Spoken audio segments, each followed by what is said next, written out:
Olá, boa noite. Estamos chegando mais uma vez até você com Falando Sério, este nosso encontro semanal aqui na TV Sete Lagoas, o canal comunitário de Sete Lagoas. A cada semana trazemos um convidado, assuntos que procuramos seja do seu interesse, a você que nos prestigia com a sua audiência. Hoje vamos falar mais uma vez de arte e cultura.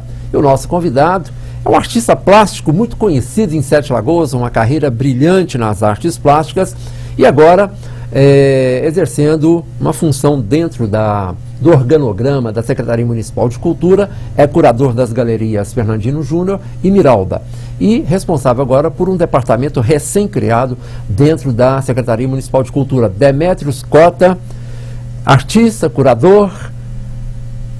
Seja bem-vindo, muito obrigado por atender ao nosso convite. Eu que agradeço, Rosalvo. Eu reitero aqui aquilo que eu sempre falo quando eu venho aqui a ser entrevistado por você, em relação à minha satisfação de que os canais se abram para a arte e para a cultura. Apesar que o canal do Radar, o Rosalvo nunca se fechou para essa vertente da sociedade chamada arte e cultura, mas quando eu venho, realmente eu faço a questão de agradecer o espaço concedido à minha pessoa para falar a respeito do que estamos fazendo, o que pleiteamos fazer para que a arte e a cultura sete-lagoana cresça e apareça. Demétrios, antes de falar do seu trabalho atual, eu quero falar do artista Demétrios Cota, que tem uma produção muito grande, de um talento raro, mas que eu sinto falta de ver obras do artista Demétrios Cota. Como que anda a sua produção, ou não anda? Ela anda devagar, quase parando, Rosalvo. Eu não sei se é felizmente ou infelizmente, mas a questão é que o aspecto que eu estou envolvido atualmente na cadeia da produção cultural, existe muito planejamento, muita técnica na hora de escolher artistas para uma das galerias, ou então na hora de selecionar currículos e portfólios para outra galeria. Eu estou falando desse jeito uma e outra, gente, é porque eu dirijo duas galerias, é a Galeria Miralda e a Galeria Fernandino Júnior. A rigor, uma seria demanda e a outra oferta, para a população de uma maneira geral entender como é que está funcionando atualmente, mas eu espero que esse sistema realmente só fique esse ano. Para o ano que vem, eu também já reitero aqui os meus pedidos à Secretaria de Cultura para que efetive a produção de um edital na área de ocupação das duas galerias, para me isentar realmente de determinadas questões ou de querelas que acontecem lá no Departamento de Galerias de Arte em relação à escolha de uns e subtração de outros, que não é bem subtração nem escolha. A rigor a agenda da Galeria Miralda, que ela oferta geralmente é outubro, Rosalvo. Fica de outubro, novembro e dezembro. Isso quando chega novembro.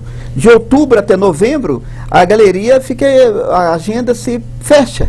Quando chega alguém em novembro ou dezembro, aí já não tem mais espaço, aí já começa realmente as querelas. Mas por que fulano entra e Beltrano não entrou e fulano entrou?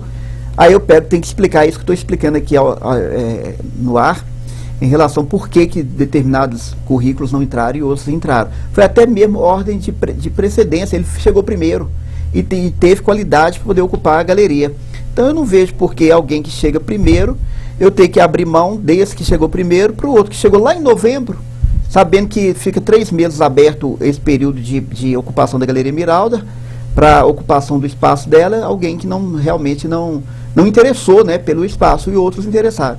E isso é uma questão, Rosalvo, grave a nível de administração, porque eu divulgo muita galeria fora dos limites de Sete Lagoas. Isso aí vai para outros estados, outros países, que me assedia por e-mail, assim, no sentido de procurar saber como que funciona a escolha de artistas. Aí eu já recebi na galeria artistas de São Paulo, artistas de Goiás, artistas da Bahia, tudo lá dentro. Mas isso é por quê? Porque o artista local, eu não sei se já envolve aquela questão relacionada com a amizade, eles já me conhecem, enfim, essa questão muito próxima da proximidade, da familiaridade, eles acham que eles teriam que ter a primazia. Realmente tem, sim. Mas eles também já me conhecem e sabem que de outubro a novembro a agenda da galeria é aberta. Mas se fecha antes, eu sou obrigado a fechar para eles. E fecha mesmo. Alguns aí já sabem o que eu estou falando, que sentiu na pele. Foi procurar lá, não tinha espaço para eles. Aí pegou e me perguntou por que fulano de tal, me pediu poder abrir a agenda para ver quem que estava expondo. Eu peguei e falei, ó, esse é de Belo Horizonte, esse é de Itaiobeiras, esse é de Juiz de Fora, esse é de Uberlândia. Aí, mas não tem espaço para a gente que é da cidade? Falei, tem sim. Todo mundo sabe que a galeria abre a agenda 3 meses. Acontece que esse pessoal que nem mora dentro da cidade teve o interesse em procurar a galeria e receber o subsídio ou o fomento que a prefeitura concede. E eu não vejo nenhum problema nisso, a partir do momento que nós estamos abrindo diálogo. Levando em consideração que o fator dialógico, ele é importante a nível de comunicação, nessa área nesse período que a gente vive uma sociedade mais de informação também, a gente abrir as fronteiras da cidade para que haja diálogo. Agora, dia 4 de junho, por exemplo, está vindo um coletivo de Belo Horizonte para lá de gabaritado, para conversar, para dialogar com artistas locais, com a sociedade local, em torno de gravuras, processo de gravura. A curadoria não é minha, a curadoria são de professores e de administradores da EBA, da Escola de Belas Artes da Federal de Minas, que eu cedi meu lugar para eles, em deferência a realmente o caminho que eles já trilham no contexto da arte brasileira.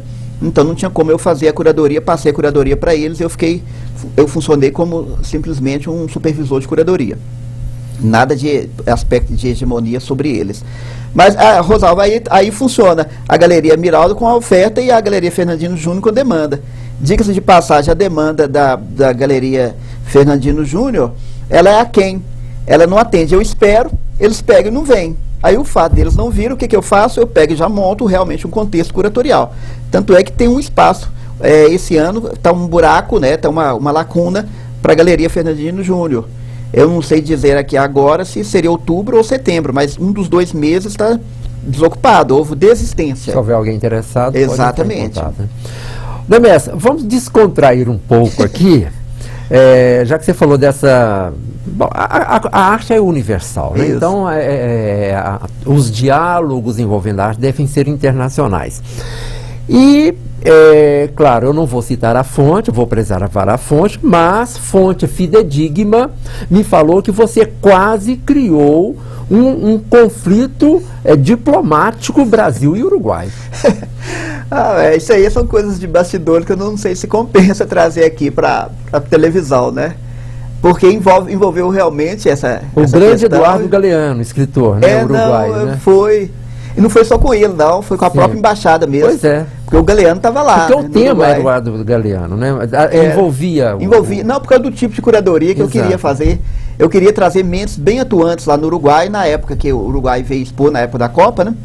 Eu queria trazer mentes bem atuantes lá. E pesquisando a cultura uruguaia, aí eu dei de cara com o Galeano. E eu não sabia qual que era a vertente que ele defendia, né? Não conhecia livros dele. Fui conversando com o nosso secretário de Cultura, o intelectual Márcio Vicente, né? O Márcio Vicente já tinha lido 2 livros dele. Eu comecei a ler ele me emprestou, comecei a ler alguns e vi determinadas coisas lá que aí eu comecei a retroceder. Mas o cara estava exilado na Europa, morreu esse ano, né? Morreu, exatamente. Né? E aí não dava para poder fazer a curadoria do jeito que eu tinha programado, eu tive que mudar o contexto curatorial. E também não era só o Galeano. O Galeano, na realidade, ele viria, quer dizer, dentro do processo curatorial meu, de minha autoria, ele viria com uma espécie de estante, onde que ele exibiria toda a bibliografia dele. Diga-se de passagem, acho que 35 a 40 livros publicados, só ensaios, né, de aspectos sociais, né, envolvendo América do Sul, América Latina no contexto generalizado, e muito expressivo, muito interessante. Mas lá ele era contra o governo, então já não tinha jeito, né, de trazer. Aí eu tive que retroceder com a curadoria e fui trabalhar com a embaixada, né? Aí eu vi que não dava para poder trabalhar com a embaixada também. Mas aí saiu aquilo lá que o embaixador não gostou muito. O embaixador... Né? Não fui embaixador não, pelo contrário, o primeiro secretário me atendeu muito bem lá.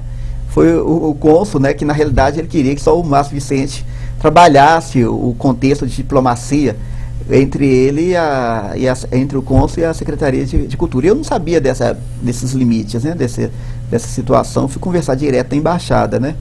Mas, enfim, o Márcio Vicente, o cônsul entrou em contato com o Márcio Vicente e aí eles resolveram lá e eu peguei e fiz a curadoria, mudei o contexto curatorial pela terceira vez. Aí saiu aquilo que todo mundo viu lá. Eu dividi uma parte, uma das galerias abrigou arte mineira, em homenagem à questão do futebol, e alguns dos artistas que foram convidados também resolveram homenagear o Uruguai. Teve telas lá envolvendo homenagem ao Uruguai, do Erlei, por exemplo. E do outro lado ficou realmente mostrando aspectos turísticos, os aspectos turísticos e culturais do Uruguai, na outra galeria, Fernandino Júnior, onde que aí nós passamos um vídeo institucional do Uruguai, apresentando bandeiras. Inclusive o tango, né, que é muito relacionado com a Argentina, mas também, o Uruguai é praticamente também um berço do tango, né? Há quem diga que Carlos Gardel era uruguaio. Né? Exatamente. Inclusive tinha um pôster lá que eu elaborei que tinha ele, quando ele, eu não sei se foi quando ele saiu do Uruguai e foi para a Argentina e depois ele voltou para o Uruguai, onde é que foi recebido com não sei com quantas mil pessoas numa das praças lá do Uruguai. O pôster estava lá. Mas enfim, foram 17 pôsteres que eu criei em homenagem ao Uruguai na outra galeria. E aí se deu a homenagem ao Uruguai, mas era para poder ser bem mais substanciosa, a curadoria bem mais programática, digamos assim, né? Demétrios, você tem um projeto antigo ali na Casa Cultura Francisco Timóteo Pereira, que é abrir um vão naquela parede que separa as duas galerias. Explica isso. Não, Rosalvo, inclusive eu até já tinha dado uma outra entrevista relacionada com isso, mas falei pouco. De repente agora eu posso falar pelo menos mais 2 minutos. Em relação a esse vão, quem conhece lá é o seguinte: a Galeria Miralda, ela é escondida, entre aspas. Então a entrada dela é independente da outra galeria. Elas não se comunicam. Então a Galeria Miralda, ela fica prejudicada porque ela é o mais novo equipamento cultural criado na cidade. E por essa razão eu achava que deveria de haver uma junção entre ambas as galerias, no sentido de quebrar aquela parede do lado esquerdo, a parede interna, né, do lado esquerdo da Galeria Miralda, para assim dar vazão de público e assistência de uma maneira geral, até mesmo para os funcionários da casa, transitar ali. Então, a ideia seria realmente abrir esse vão e com isso a gente gerir um programa de Bienal de arte. Essa Bienal daria certo para funcionar se caso houvesse realmente a abertura dos dois espaços ali por causa do tamanho. Uma tem 180 metros quadrados e a outra tem 220 metros quadrados. O que daria bem 300 e tantos, né, Rosalvo? 400. 400 metros quadrados. Isso para uma cidade do interior gerir uma Bienal já é o suficiente, levando em consideração que eu fiz um pequeno teste lá, com mais de 45 artistas, e ali coube 96 obras de arte. Ainda teve espaço, na época a gente não tinha os 10 biomas que nós temos hoje na galeria, o que significa dizer que tranquilamente a gente vai colocar 60 artistas ali, com um total de 130, 140 obras. Eu acho assim, a administração pública, né, diga-se de passagem, se ela não abre o olho com o funcionário que realmente quer fazer algo e poda as iniciativas de alguém que quer trabalhar em benefício, seja da administração ou seja em benefício da cultura local, ela perde. Porque, a rigor, eu sou passageiro dentro da galeria. Hoje eu posso estar falando aqui, Rosalvo, e amanhã ou ser demitido, ou pedir demissão da galeria. E aí? A administração vai ficar sem uma pessoa que tem como diz o outro, dá o sangue por aquilo que faz. Então, eu acho que a administração, tanto a época anterior, a administração anterior, como essa, está perdendo um tempo enorme em me desgastar, em eu ter que falar publicamente a respeito de quebrar parede, uma coisa tão básica, até patrocínio eu já consegui para quebrar as paredes. E eu não consegui que a coisa vingasse na outra administração. Agora estou batendo na mesma tecla, e isso é bom para a cidade. Qual é o problema? Ninguém entende. Eu não consigo. É técnico, questão de arquitetura, de engenharia? Não. Aqui não há problema de engenharia. Não é. Aqui eu falo sem medo de errar, porque eu já levei Maria Eunice lá, que é a arquiteta original do prédio. Não tem problema nenhum. Procura o sastre. Ou Sartre. Sastre. Sastre, procura o Engenheiro. Sastre, que foi Maria um engenheiro. Eunice, filha do doutor Afrânio, né? Isso. Arquiteta que fez o projeto. E o Sastre deve ter sido o engenheiro responsável pela Foi. obra. Isso, exatamente. E Maria Eunice, a arquiteta que na época estava formando em arquitetura e que doou o projeto. Não sei se o Sastre doou aquilo, mas me parece que ele era funcionário da prefeitura na época, me parece que ele era secretário de obras, coisa dessa natureza. Você não compromete a estrutura do prédio. Não compromete, e pelo contrário, vai dar uma elegância tremenda entre igual, por exemplo, lá atualmente nós temos na Galeria Miralda a exposição do Leandro, e na outra galeria uma exposição super bacana de cartunistas mineiros expondo. Então, para você entrar na galeria que estão os cartunistas, você entra. Mas para poder entrar na Galeria Miralda, você tem que ir para fora e sair do prédio. E sem contar, Rosalvo, o inconveniente dos coquetéis. Tem vezes lá, igual, por exemplo, essa do Leandro, não foi bem a do Leandro, foi a anterior, do Luciano Ribeiro com os tatuadores. As duas foram germinadas, foram inauguradas simultaneamente. Então, aí, pronto, a gente forneceu o coquetel tanto para os tatuadores como para a Galeria Miralda.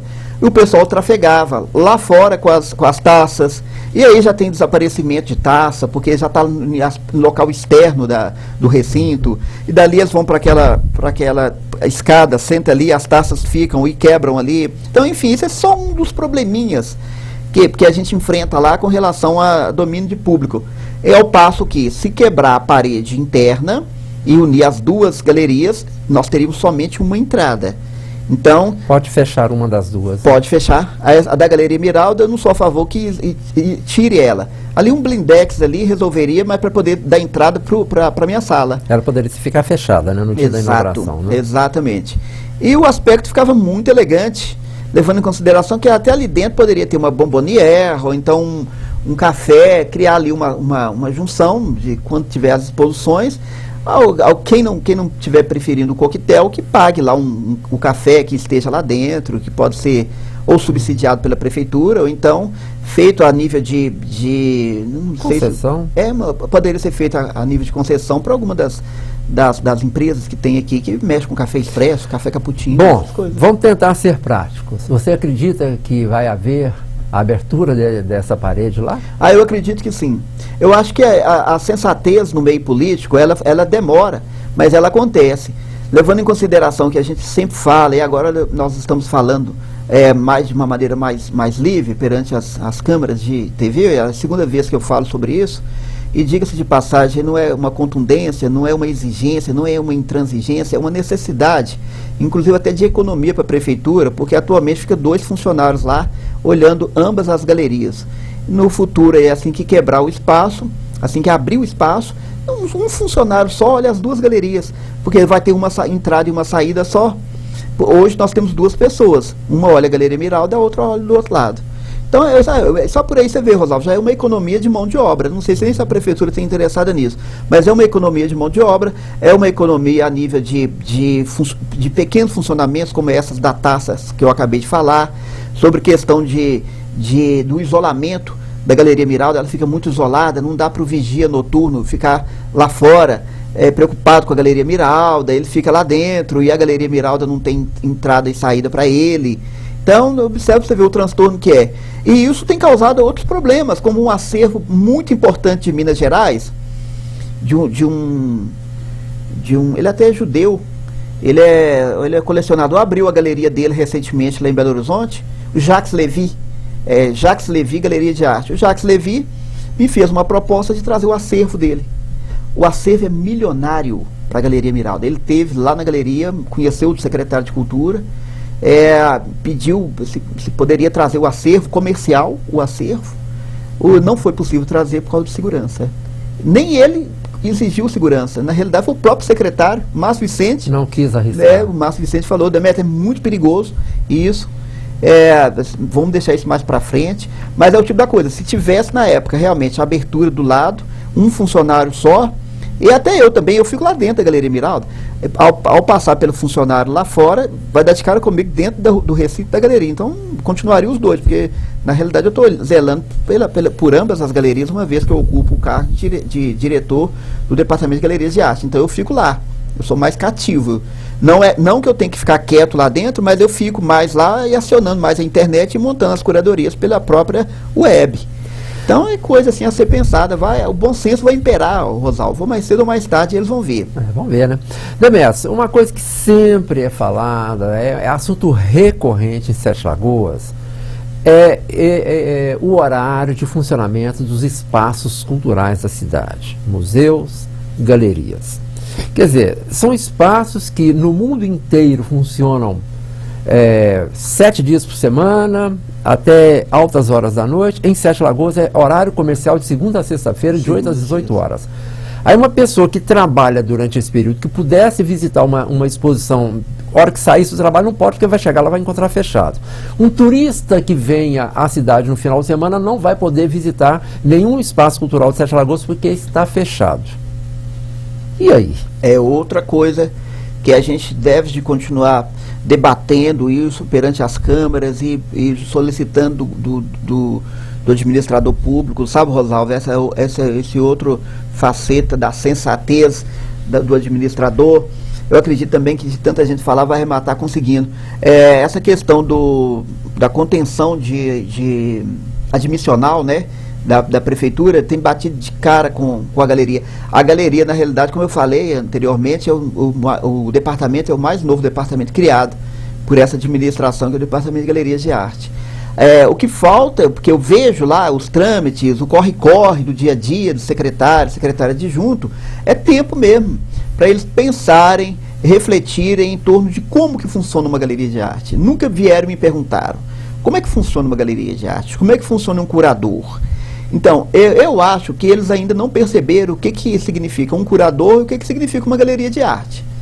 Porque se houver realmente uma abertura para eu falar como que funciona o curador e como que funciona a galeria de arte, eles vão ver que a galeria está funcionando como se fosse uma espécie de caricatura. Parece uma brincadeira. Porque a galeria realmente ela tem que seguir esses pressupostos aí que são mais mundiais. A maioria das galerias do mundo assim, vamos falar do Brasil, porque do mundo é muito, como diz o outro. Mas a galeria do Brasil, a maioria não abre na segunda, funciona a partir da parte da tarde até mais à noite, 9 horas, 10 horas da noite. Funciona no sábado, as galerias. A parte da manhã, por exemplo. Inclusive existe um consenso de outros departamentos lá a respeito do horário, do horário à tarde. No caso aí, ela funcionaria à tarde, a partir de, vamos supor, de 2 horas, e permaneceria até 10 horas. Já houve isso lá, de um dos departamentos lá, em cogitar isso, e eu estou achando interessante, porque agora já não está partindo mais de mim, está partindo dos próprios departamentos lá da Casa da Cultura, esse debate. O debate está sendo fervoroso e interno, mas eu acho que com o bom senso do Márcio Vicente, toda a vida um militante na área de cultura, um intelectual nato mesmo, eu acho que o bom senso vai imperar, por isso que eu apelo pelo bom senso do administrador público, que no caso aí é ele mesmo, né? Levar para o prefeito o funcionamento, a mudança desse funcionamento, né, lá da Casa da Cultura, para poder realmente atender a população sete-lagoana.